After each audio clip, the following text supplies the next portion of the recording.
Un fusil à pompe de 2,7 kg avec un défaut de conception que l'usine n'a jamais corrigé est devenu l'arme de combat rapprochée la plus dévastatrice de la guerre du Vietnam et l'armée a acheté 60 000 exemplaires d'un fusil moins cher à la place. Juin 1970, base aérienne de Tan Son Nhut, Vietnam. Un colonel de l'armée de l'air arrête un Navy SEAL dans le couloir et fixe l'arme qui pend à son cou. Courte, laide. Le canon est équipé de quelque chose qui ressemble à un bec de métal écrasé. Le colonel demande ce que c'est. Le SEAL, le maître principal James Watson, 3 missions de combat, 16 décorations, le regarde droit dans les yeux. « C'est ma chérie, mon calibre 12. » Le colonel lui dit que les fusils à pompe sont contraires à la Convention de Genève. Watson ne cille pas. « Colonel, si on m'envoie un jour à Genève, je la laisserai à la maison. Mais d'ici là, elle et moi, on ne se sépare tout simplement pas. » Ce fusil à pompe, un Ithaca modèle 37, pouvait envoyer 72 plombs de chevrotine dans une zone de destruction en moins de 3 secondes. On pouvait le plonger dans un ruisseau boueux et tirer à l'instant même où il en ressortait. Il pesait moins qu'une gourde vide et un sac de riz réunis. Ceci n'est pas l'histoire de l'arme la plus populaire au Vietnam. Ça, c'était le M16. Ce n'est pas non plus l'histoire du fusil à pompe le plus distribué, le Stevens 77E, dont le Pentagone a acheté 60 000 exemplaires parce qu'il coûtait 5 $ de moins par unité. C'est l'histoire du fusil à pompe que les opérateurs d'élite choisissaient quand leur vie en dépendait. En 1965, chaque arme de l'arsenal américain était conçue pour une guerre qui n'avait pas commencé, contre les soviétiques, à travers les plaines ouvertes d'Europe. Des avions rapides, des fusils à longue portée, des systèmes de livraison nucléaire, une guerre à 1000 mètres. Le Vietnam, c'était 10 mètres. L'air dans le delta du Mékong vous pesait sur la poitrine comme un sac de sable mouillé. Tout sentait la pourriture des canaux, le diesel brûlé et la douce décomposition d'une végétation qui ne séchait jamais. La jungle n'était jamais silencieuse. Des cigales hurlantes, de l'eau dégoulinant des larges feuilles, jusqu'à ce que le silence tombe. Et quand le silence tombait, quelqu'un allait mourir. Plus de 80% des échanges de tirs éclataient à 30 mètres ou moins. Plus de la moitié de toutes les embuscades se produisaient à moins de 15 mètres, la longueur d'un autobus scolaire. À cette distance, le combat était terminé avant que votre cerveau ait fini de traiter le premier coup de feu. Le M14 était trop long pour la jungle. Le M16 s'enrayait quand il était sale, et tout devenait sale. Dans cette brèche s'est engouffrée une arme que la plupart des officiers considéraient comme une relique, un fusil anti-émeute de la police. L'éclaireur de pointe savait mieux. L'éclaireur de pointe marchait en premier dans la colonne, devant tout le monde. Son travail était de trouver l'embuscade en marchant dedans.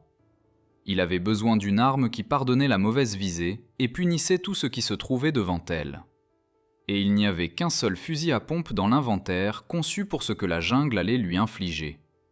L'Ithaca modèle 37 avait 3 caractéristiques qu'aucun autre fusil de combat n'offrait. Les 3 comptaient au Vietnam et la 3e la transformait en quelque chose que personne à l'usine n'avait jamais prévu. Premièrement, des flancs scellés.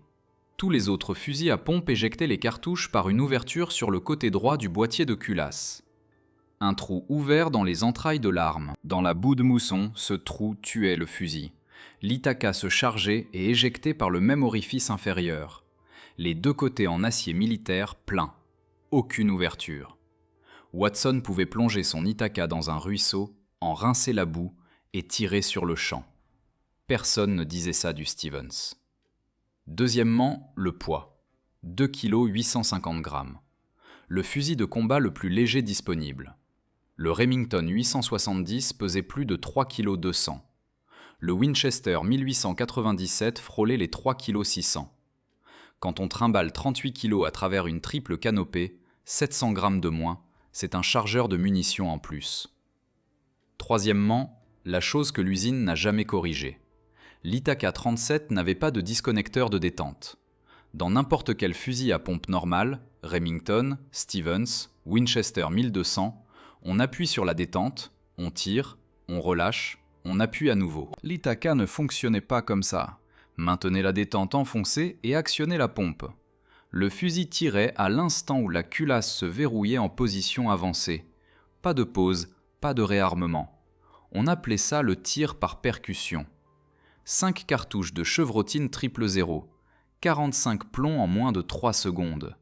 Avec le tube prolongé de 8 cartouches que les armuriers des SEAL avaient brasé sur le fusil de Watson, 72 plombs, chacun de calibre 33, frappant tous un espace de la taille d'une porte. Un rapport interarmé a révélé que la probabilité de toucher une cible de taille humaine avec un fusil à pompe était de 45% supérieure à celle d'une rafale de pistolet mitrailleur, et le double de celle d'un fusil d'assaut. Le Stevens 77E ne pouvait pas faire de tir par percussion. Son pontet en aluminium se brisait sous le recul. Sa crosse en bouleau, peinte pour ressembler à du noyer, se fendait au niveau du boîtier de culasse. Dans la 25e division d'infanterie, un fusilier nommé spécialiste de 4e classe Danny Cogg marchait en 2e position dans la colonne quand le Stevens de l'éclaireur de pointe s'est fendu au niveau de la poignée lors d'une embuscade près de Cucci fin 68. L'éclaireur a actionné la pompe et le fût lui est resté dans la main. Cogg a dû couvrir la brèche avec son M16 pendant que l'éclaireur cherchait à tâtons une arme de poing qui n'était pas là. Cogg a dit à son sergent de section ce soir-là que le prochain fusil à pompe qui arriverait, il voulait l'Ithaca. Il en a obtenu un 3 semaines plus tard et l'a porté jusqu'à son rapatriement. Bruce Canfield, la plus grande autorité en matière d'armes à feu militaires américaines, a écrit que le Stevens était en proie à des problèmes de fiabilité persistants, tandis que l'Ithaca donnait généralement un excellent service. Le gouvernement achetait le Stevens à 31,50$ l'unité. L'Ithaca coûtait 36,61$, 5,11$ de plus. C'est ce qui séparait le fusil qui se disloquait tout seul du fusil qui ne lâchait jamais. Le maître principal, James Patches Watson III du nom, était un membre fondateur du SEAL Team 2. Il marchait en éclaireur de pointe à chaque fois lors de missions derrière les lignes ennemies à travers le delta de 1967 à 1970. 3 missions, 4 étoiles de bronze avec V de combat. Après sa première mission avec un Ithaca standard, Watson s'est rendu à l'arsenal de Frankford et a fait construire par les armuriers quelque chose de spécifique. Marine a aussi donné à Watson un Remington 7188, un fusil à pompe automatique à tir sélectif. Il l'a qualifié de capricieux et fragile. Il s'étouffait dans la boue. L'Ithaca, jamais. Watson pouvait le faire tirer par percussion à la vitesse d'une arme automatique et résoudre un enrayement en actionnant la pompe une seule fois. Pas de batterie. Pas de système à gaz, juste de l'acier usiné, un ressort et les mains les plus rapides du SEAL Team 2. 3 missions, ça coûte quelque chose. Watson ne parlait pas beaucoup des nuits. Dans une interview des décennies plus tard, il a mentionné qu'il dormait encore avec une arme à portée de main. Pas parce qu'il pensait que quelqu'un allait venir, mais parce que ses mains ne croyaient pas que la guerre était finie, même quand le reste de lui le croyait. Sherry est derrière une vitrine maintenant, au musée UDT SEAL de Fort Pierce, en Floride. Mais Watson était l'élite. La grande majorité des hommes qui ont porté des fusils à pompe au Vietnam n'étaient pas des SEAL. C'étaient des appelés de 19 ans marchant en éclaireur de pointe, parce que c'était leur tour. Et ce qu'ils ont vécu des deux côtés de cette arme mérite d'être raconté à part. À 5 mètres, une entrée de tunnel, un virage de sentier, l'instant où une patrouille tombe dans une embuscade. 9 plombs de chevrotine 000 arrivent comme une masse unique de la taille d'un poing. La pénétration dépasse 45 cm dans la gélatine balistique. De l'avant à l'arrière à travers un torse humain, avec de l'énergie en réserve. À 10 mètres, la gerbe s'ouvre à 20 à 25 cm. Les 9 plombs toujours dans la poitrine. À 25 mètres, 40 cm. Chaque plomb comptabilisé sur une cible de taille humaine. Une pression sur la détente, un coup de pompe, et 9 autres sont en chemin. Des documents Vietcong capturés et des rapports d'interrogatoire indiquaient que les troupes ennemies cessaient parfois le feu et se repliaient au son d'une pompe qu'on actionne, sachant que les avions au-dessus pouvaient partir, mais que le fusil à pompe, lui, n'allait nulle part. Les Allemands l'ont appris les premiers. Le 15 septembre 1918, l'Allemagne a protesté contre l'utilisation américaine du fusil à pompe dans les tranchées. Souffrances inutiles. Elle a menacé d'exécuter tout prisonnier de guerre américain pris avec un tel fusil. Le juge-avocat général américain Samuel Ansel a noté que la protestation venait d'une nation déployant du gaz chloré, des lance-flammes et des baïonnettes dentelées. L'Allemagne n'a jamais répondu. Ce mythe a suivi le fusil à pompe jusqu'au Vietnam. Le colonel de Watson n'était pas le seul. Le propre manuel du droit de la guerre de l'armée américaine l'énonce clairement. Les fusils à pompe n'ont jamais été interdits par aucun traité international. Mais voici ce que l'histoire du fusil à pompe omet toujours. L'éclaireur de pointe portait 5 cartouches. Le M16 en portait 20. 100 cartouches de fusil à pompe pesaient plus de 4,5 kg. 100 cartouches de fusil pesaient moins d'1,4 kg. Dans un combat prolongé, le tireur au fusil à pompe était à sec en quelques secondes, alimentant les cartouches une par une. Pas de chargeur, pas de système de rechargement rapide, juste des doigts et des poches. L'Itaka-37 était l'arme la plus meurtrière du Vietnam en dessous de 20 mètres. Au-delà, c'était 2,7 kg de poids mort.